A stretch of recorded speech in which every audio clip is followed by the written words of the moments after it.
रंगैया नामक एक आदमी रहता था। उसका घर उसी जंगल के पास में था।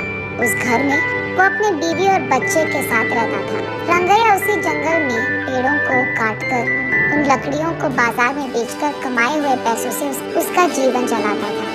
ऐसे ही एक दिन लकड़ी काटकर उसको बेचकर आए हुए पैसों को घर ले आता है रंगैया।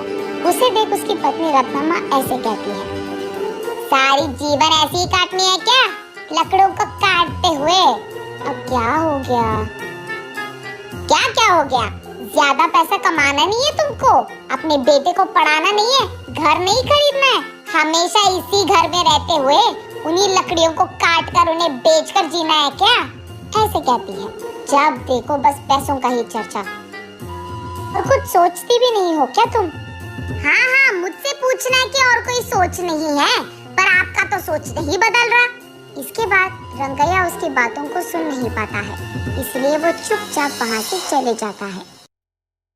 उस रात को रंगैया अपने घर की खिड़की से बाहर देखते रहता है। दूर में उसे छोटी सी रोशनी दिखाई देती है और वो ये भी देखता है कि कई सारे गाड़ियाँ बाहर से जंगल की ओर और जंगल से बाहर की ओर जाते रहते हैं। मैं तो हर रोज इसी जंगल में काम करता हूँ।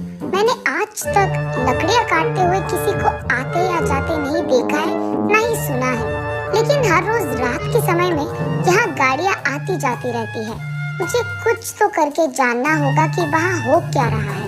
अगले दिन सुबह उठते ही जहाँ उसे कल रात रोशनी दिखी थी, उसी तरफ जाता रहता है रंगैया।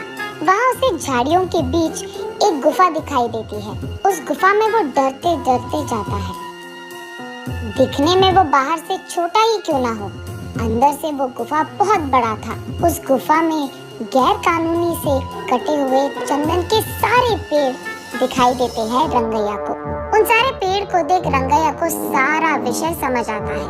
अच्छा, तो बात ये है कि चोरी से इन चंदन के पेड़ों को यहाँ छुपाकर इन्हें रात के समय में यहाँ से बाहर निकालकर बेच रहे हैं पैसों के लिए। वो उसके चारों ओर देखने लगता है। तब उसे अचानक किसी के पास आने की आवाज सुनाई देती है। तुरंत वो एक चंदन के बड़े पेड़ों के पीछे छिप जाता है। कुछ देर बाद घर जाने की कोशिश में वो उठने के लिए सहारा के लिए नीचे मौजूद पत्थर पे हाथ रख के अपने आप को उठाने की कोशिश करता है। बस पत्थर अंदर गिर जाता है और वहाँ एक छोटा सा दरवाजा खुलता है। रंगैया उस द्वार के अंदर मौजूद सीढ़ियों से नीचे गिर जाता है। तब उसे समझ आता है कि ये गुफा उस गुफा के अंदर है।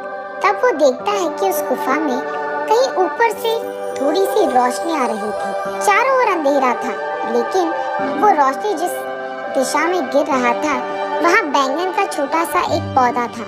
उस पे लंबे और बड़े अच्छे बैंगन फूले हुए थे। तब रंगैया सोचता है कि शायद बारिश या हवा के कारण बैंगन का बीज यहाँ गिर गया होता, इसीलिए यहाँ पे बैंगन का पौधा मौजूद है। चलो कोई नहीं, बैंगन तो बहुत अच्छे दिख रहे हैं। आज अगर इन्हें घर ले जाऊंगा तो आज का खाना तो हो जाएगा। ये फैसला करके वो उस पौधे से एक बैंगन को तोड़ता है। बस रंगैया के हाथ में जैसे ही वो बैंगन आता है, वो सोने का बैंगन बन जाता है। रंगैया आश्चर्यचकित होकर दंग रह जाता है। वो उस सोने के बैंगन को अपने हाथों में लेकर उसे जांचने की कोशिश करता है और तुरंत वो सोचता है कि उसी पौधे से एक और बैंगन ले ले। लेकिन उससे पहले ही उस पौधे पे मौजूद सारे बैंगन गायब हो जाते हैं। रंगैया बहुत निराश होता है। चलो कम से कम एक तो बैंगन मिल गया। अगर ये मैं मार्केट में बेचूंगा तो बहुत सारे पैसे मिल जाएंगे। तब मुझे कई दिनों तक कुछ भी काम करने की कोई जरूरत नहीं होगी। ये फैसला करके उस गुफा की सीढ़ियाँ चढ़कर वो बाहर की गुफे की ओर आता है। रंगैया जैसे ही बाहर आता है, वो दरवाजा अपने आप बंद हो जाता है। उस गुफा से बाहर आते ही चोरी चोरी छुपकर वो अपनी बीवी के पास जाकर इस सोने के बैंगन को दिखाता है। उस सोने के बैंगन को देख रत्नम्मा तुरंत बेहोश होकर नीचे गिर जाती है। कुछ देर बाद होश आता है। तब रत्नम्मा, बाप रे, सोने का बैंगन कहाँ से लेकर आए आप? ये कहाँ मिला आपको? उससे तुम्हारा क्या मतलब? हमेशा पैसों के पीछे पड़ी रहती है ना। ये लो, ये सोने का बैंगन लो और इससे जो करना है तुम कर लो। अरे पहले आप ये तो बताओ कि ये आप लाए कहाँ से? कहीं आपने कुछ चोरी वोरी तो नहीं किया ना? ऐसे रतम्मा एक के बाद एक उसे प्रश्न पूछते ही गई और कोई चारा ना होने के कारण रंगैया जो कुछ भी हुआ रतम्मा को बताता है। तो फिर आपको वही रहना था ना, कुछ देर बाद अगर और बैंगन आ गए तो उसको भी लेकर आते। आपकी जल्दबाजी से ना मैं तो मर रही हूँ। चलो जो हो गया सो हो गया। इस बैंगन से हम बहुत सारे दिन ना कोई भी काम करे बिना आराम से रह सकते हैं।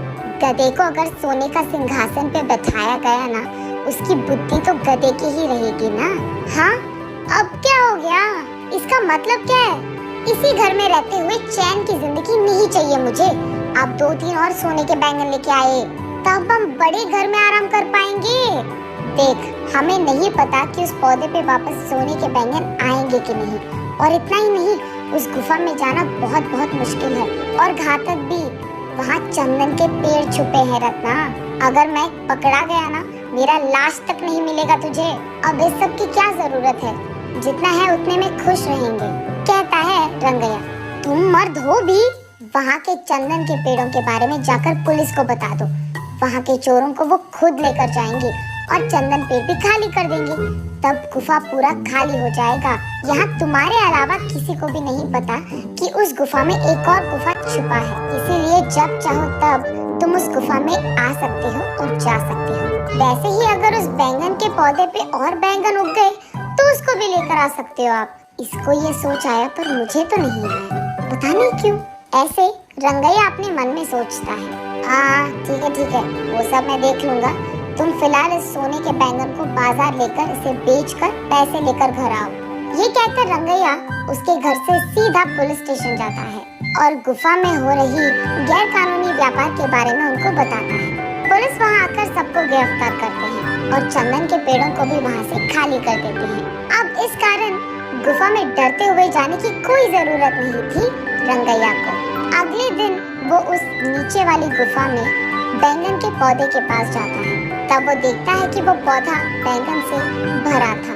इस बार वो एक बैंगन को लेकर जल्दबाजी में दूसरा बैंगन लेने ही जा रहा था कि सारे बैंगन गायब हो जाते हैं। तब रंगैया को समझ आता है कि असली बात ये है कि बैंगन रोज के एक ही मिलते हैं। ऐसे वो उस दिन के लिए एक सोने का बैंगन लेके घर चले जाता है। तब रत्नमा उन सोने के बैंगन को बेचकर आए हुए पैसों से एक बड़ा बंगला खरीदती है। तब से जब भी रंगैया को पैसों की जरूरत थी, वो उस गुफा में जाकर बैंगन लेकर उसे बेचकर आए हुए पैसों से खुशी से रहता था। जल्द ही रंगैया और रत्नमा उस गांव के ही जमींदार बन जाते हैं और खुशी से जीते हैं।